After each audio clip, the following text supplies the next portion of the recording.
NFL training camps have officially begun. There are players who need to get paid, like Jordan Love and Ceedee Lamb. Will they get their money? We'll talk about that on a Thursday edition of the Locked On NFL podcast.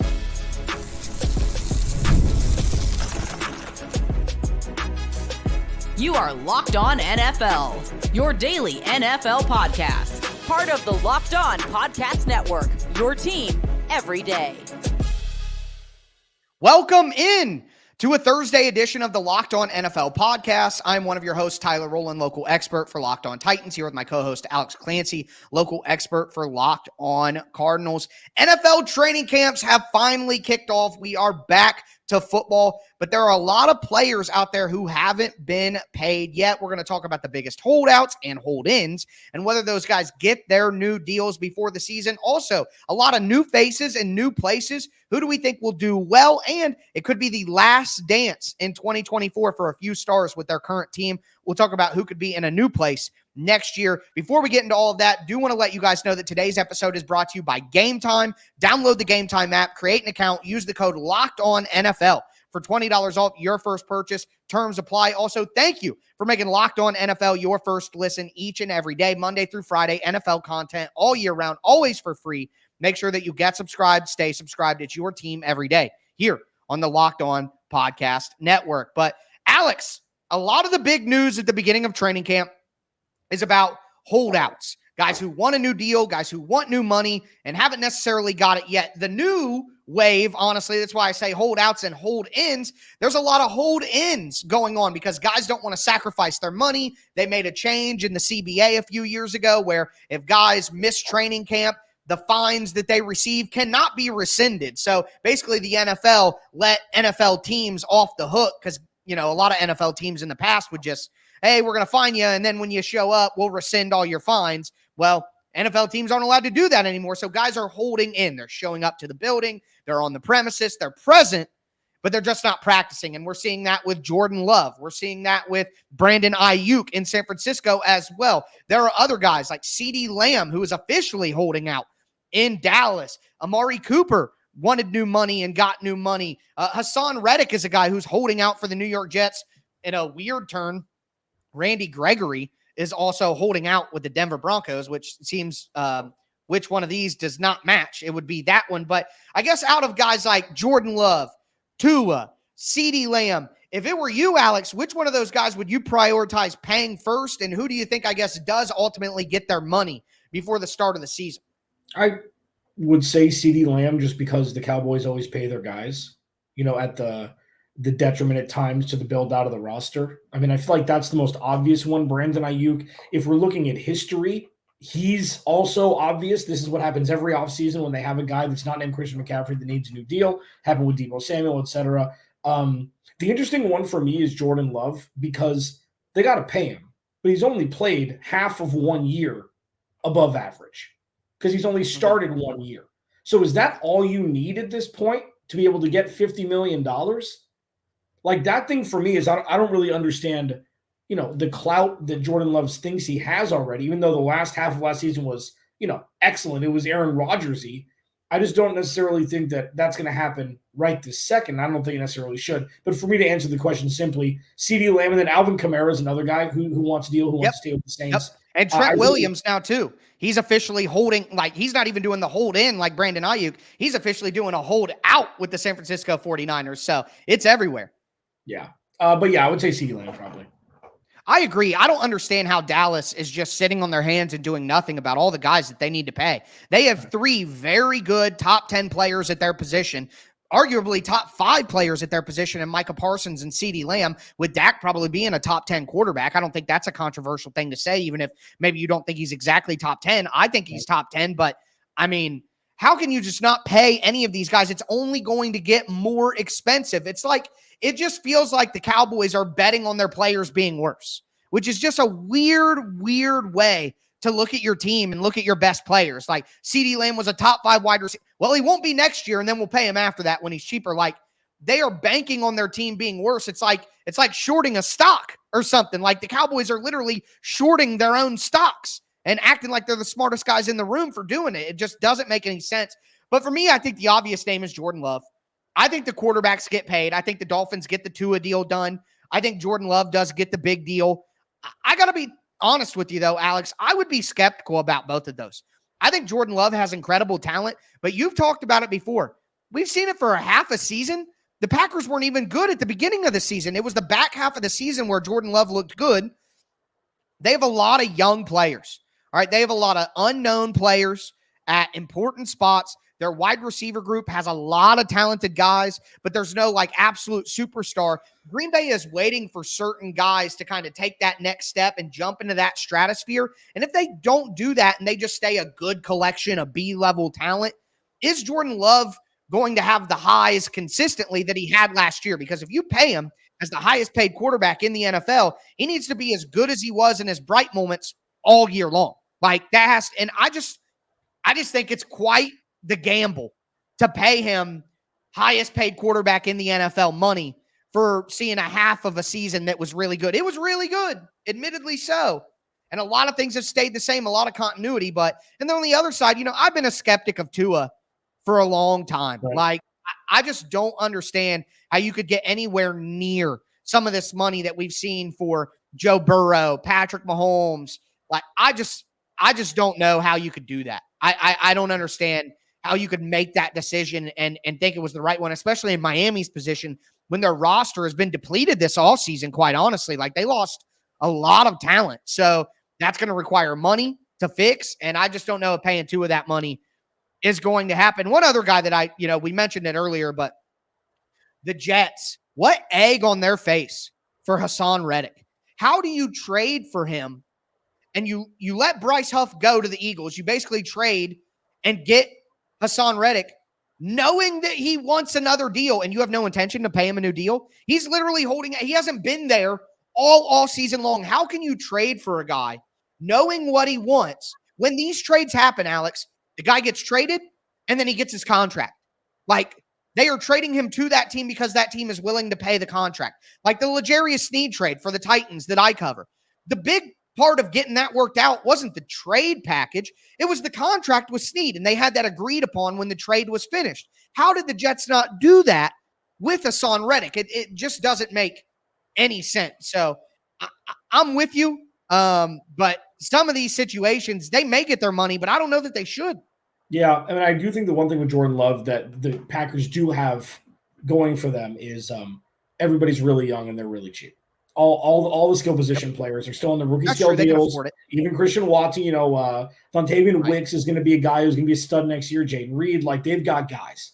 Josh Jacobs, I think they overpaid him a little bit, even though they didn't give him the world. Like I think they're going to miss Aaron Jones a lot in that offense, and Jordan Love is going to have to do more than he did last year. Luke Musgrave will be healthy, so they're going to have their full complement of offensive players, and they're all so young and so inexpensive contractually that, listen, we saw the Eagles do it early with Carson Wentz. They got ahead of the curve, even though Jordan Love, obviously didn't start week one and all those things like Carson Wentz did, but it's going to be cheaper every day right after you pay somebody. So I understand it's also a very small sample size, but Brian Gutekunst has seen Jordan Love around the team for 4 years. So it's like, well, maybe they don't need to see anything else. They've seen it in practice, and they're just ready to rock. And Jordan Love right now is at least a top 15 quarterback in the league with how much bad quarterback play there is. So maybe that's enough. For sure. Yeah. That's fair. All right. Well, with that being said, talking about guys who want to get money, now let's talk about guys who have been paid that money and they're in a new place. All right. Will these guys perform? Talking Kirk Cousins, maybe some Derrick Henry, some other names in there as well. We're going to dive into that now. Before we do, though, do want to let you guys know that today's episode is brought to you by Game Time. Game Time is the best place to buy tickets. And look, it's summertime. It is the perfect time to go to a Major League Baseball game. And if you want to go see some MLB action, the best place to buy those tickets is on Game Time. Why? They have the best features. It's pretty simple. You have all-in prices, which if you've bought tickets at all recently, then you know that you can never know what you're really paying for those tickets until you get to checkout. That's not the case on Game Time. Also, they give you a view from your seat. You literally get a panoramic view, so you know what you're going to be looking at when you sit down, and they have the Game Time guarantee. If you find tickets in the same section and row for less, Game Time is going to credit you 110% of the difference. So take the guesswork out of buying MLB tickets with Game Time. Download the Game Time app, create an account, use the code LOCKEDONNFL for $20 off your first purchase. Terms apply. Again, create an account, use the code LOCKEDONNFL for $20 off. Download Game Time today. Last minute tickets, lowest price guaranteed. All right, Alex, we're going to continue this Thursday edition of the Locked On NFL podcast. Just talked about some holdouts around the NFL, which is pretty much the big story as all these training camps kick off. But now I want to kind of spin it back to the transactional period of the NFL calendar, because we're finally getting to see some of these new faces in their new places now that training camp has kicked off. And the way I wanted to kind of approach this is who do you think will do best in their new place? Who fits the best? Who do you think will have the best season? We know in the NFL, a lot of the time, these guys move teams. They go to different places, new coaches, different scheme, and it doesn't look as good as it used to. That's why everybody knows you got to build through the draft. Why? Because free agency can be a bit of a crapshoot at times with what you're going to get. So looking at some of the names, and feel free to throw in a name if you think I forgot any, but we have Kirk Cousins going to Atlanta, Derrick Henry going to Baltimore, two guys in Tennessee, Calvin Ridley and L'Jarius Sneed, who are high-level players. Saquon Barkley to the Eagles, which all the stuff around him and the Giants and recording the calls without him knowing, and that, oh man, all that stuff is ugly. I can see why you wanted to get out of there. Russell Wilson, even with the Steelers, who took the Joe Burrow buzz cut and kept that going, as I saw on Wednesday. And then Stephon Diggs to Houston is another big name. There are a ton of other big names out there that went to a new place, but kind of out of all the moving places, who do you think fits best? Who do you think will have the most success in their new place? Yeah, I've got three. You mentioned one, and I mentioned one last segment, and there's one that hasn't been mentioned. First, in no particular order, I think Aaron Jones is going to be perfect for Minnesota. I think he's perfect. He can do everything. If he stays healthy with that offense, with Jordan Addison and Justin Jefferson, I think he's going to be an impact maker immediately in a backfield that is devoid of talent aside from Ty Chandler. I mean, they don't have a whole bunch there. That's number one. Number two is Derrick Henry. I'll let you expound upon that a little bit because I know that you're going to want to talk about it. I think it's a match made in heaven. It just is. Some things just work. If Kenyon Drake and Latavius Murray can work in Baltimore, so can the best running back we've seen, pure old school running back we've seen over the last decade plus. But the one for me that I think is going to be fascinating is Christian Wilkins. And I know that it's not going to be all the pomp and circumstance because the Raiders aren't very good and all those things. Right. Him and Max Crosby on the same defensive line, I think is going to be nightmare fuel for Patrick Mahomes and obviously whoever starts in Denver and Justin Herbert for years to come. So like that one for me, they overpaid for him a little bit. He was the splash signing, but I think he's going to be one that's going to, he's going to make waves with the Antonio Pierce-led team there in Vegas. I agree with you. I actually like that move a lot.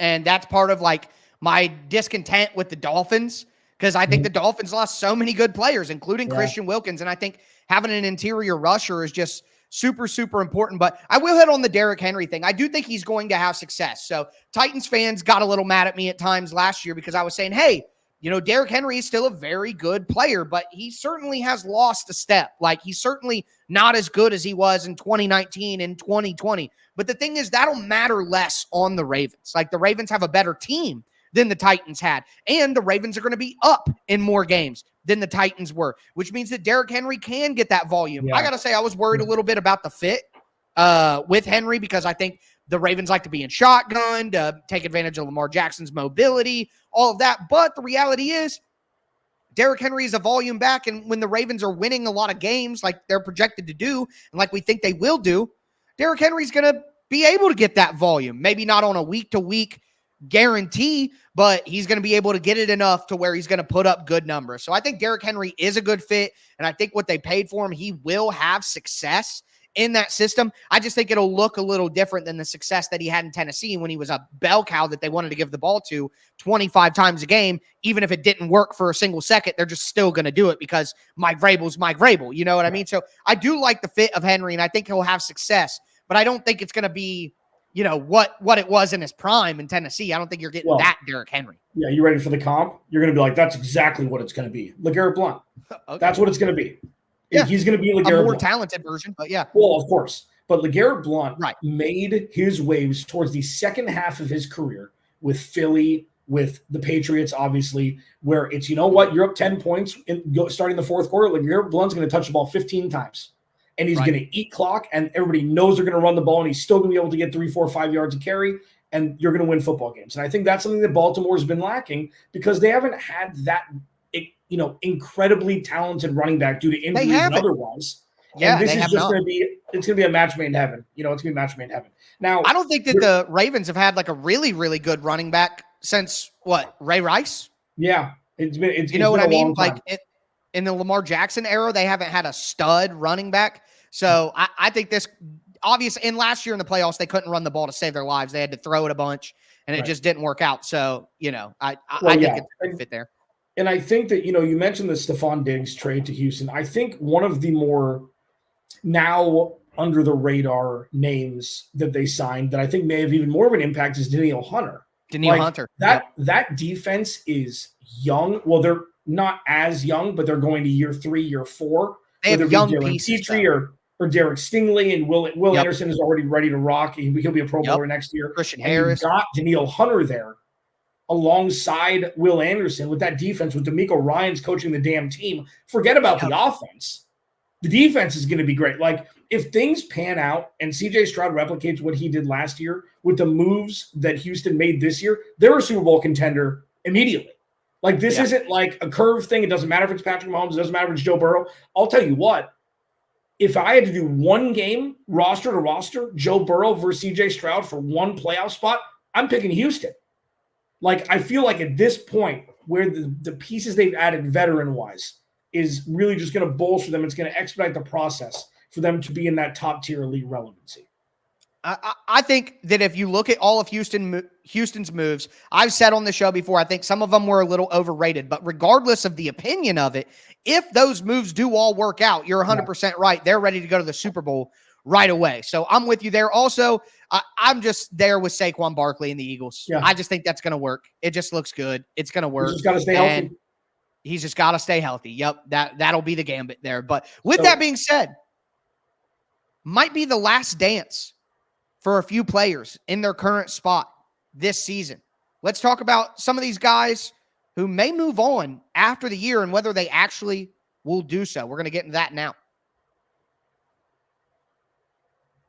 This episode of Locked On NFL Thursday is brought to you by our friends at eBay Motors. Passion, drive, and patience, man. The formula for winning championships is also what keeps you ride or die alive. And eBay Motors has everything you need to maintain your vehicle and level it up to peak performance. Superchargers, roof racks, exhaust kits, LED headlights, and more. Whether you're into speed, power, or style, eBay Motors has you covered. With over 122 million parts for your number one ride or die, you'll always find exactly what you're looking for. With eBay Guaranteed Fit, your part is guaranteed to fit your ride every time or your money back, because with eBay Motors, you're burning rubber, not cash. With all the parts you need at the prices you want, it's easy to make your car the MVP and bring home huge wins. Keep your ride or die alive at ebaymotors.com. Eligible items only. Exclusions apply. eBay Guaranteed Fit only available to U.S. customers.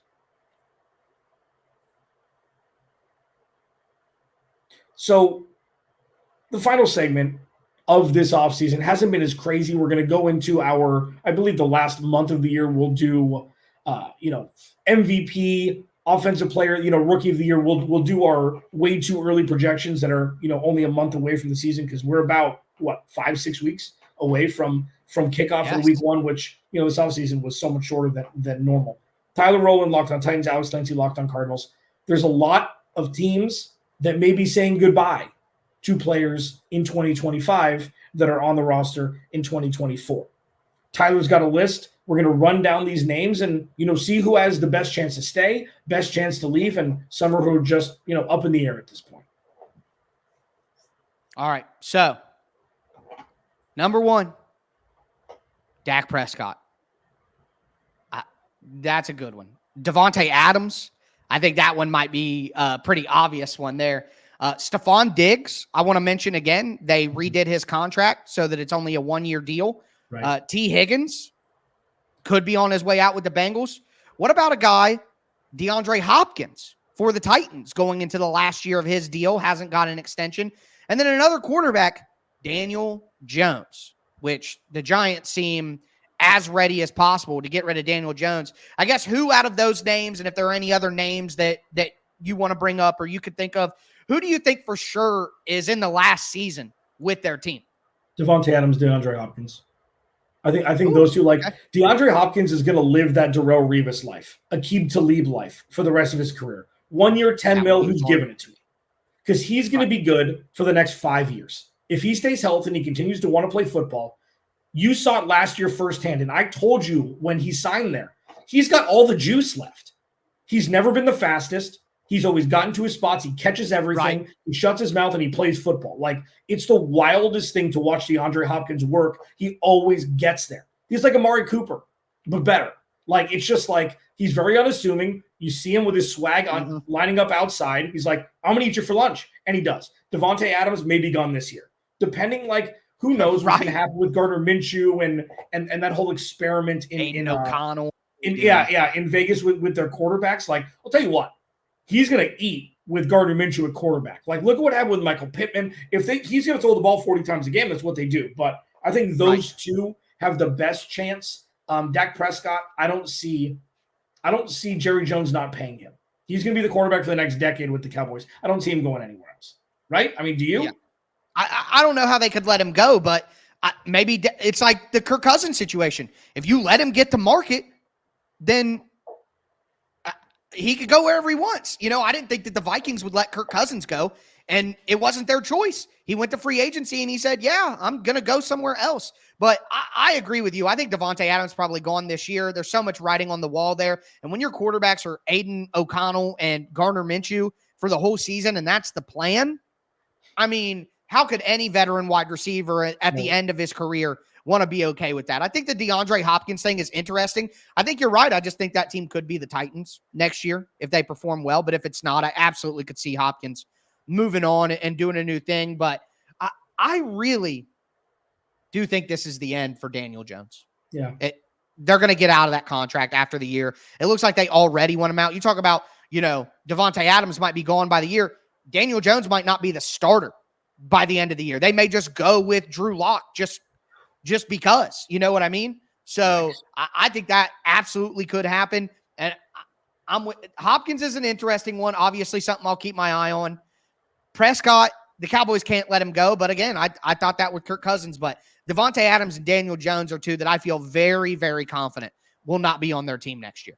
Yeah, and I think, the DeAndre Hopkins thing is interesting because, he waited forever. Nobody wanted him. He went to the Patriots. They probably didn't give him – he didn't offer him enough. Tennessee offered him the most money, and he took it.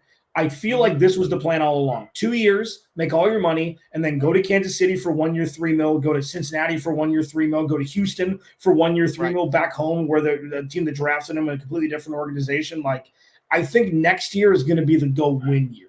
And I think the last 2 years have been, I'm just going to make all my money. I don't see him proven that he still has it is really what it is. Because after those last 2 years with the Cardinals, 500 yards, 700 yards, people were saying he was washed, So this was, hey, I'm still great, blah, blah, blah. I'm going to get money. And now you'll pay me enough to where it's worth it, but I can still go chase a championship. Right. I just don't think he's going to be a guy. I just don't think he's going to be a guy that goes to Carolina or somewhere just to get paid, just to play football again. I think it's going to be a point of consequence next year. And that's to say if they don't trade him also. Teams are going to want him. If it goes bad, yeah. Yeah, and he's not too expensive this year. One thing about Hopkins, and I agree with you, he's never been a guy, I'm not saying I'm not going to be here on my couch, only played high school football saying that DeAndre Hopkins isn't an athlete, but he's never been a guy who won on his athleticism. It's his craft. It's his body control. It's his great hands. He's a guy, he's like Jason Kidd. Jason Kidd was good his entire career. Literally, he's 40 years old and still a very good basketball player in the NBA because he was so smart. He understood how to use his body. He didn't have to be a freak athlete like he was early in his career. And DeAndre Hopkins was never like a super freak athlete. He just is so good at all the other parts of the game that I feel like he's going to be a good player for the next few years. So that makes sense. But with that being said, that is going to do it for today's edition of Locked On NFL. Football is back, ladies and gentlemen. So excited to say that to you all. But that is going to do it for us. I am Tyler Rowland here with my co-host, Alex Clancy. As I tell you guys every week, start your weekend early. Stay safe out there.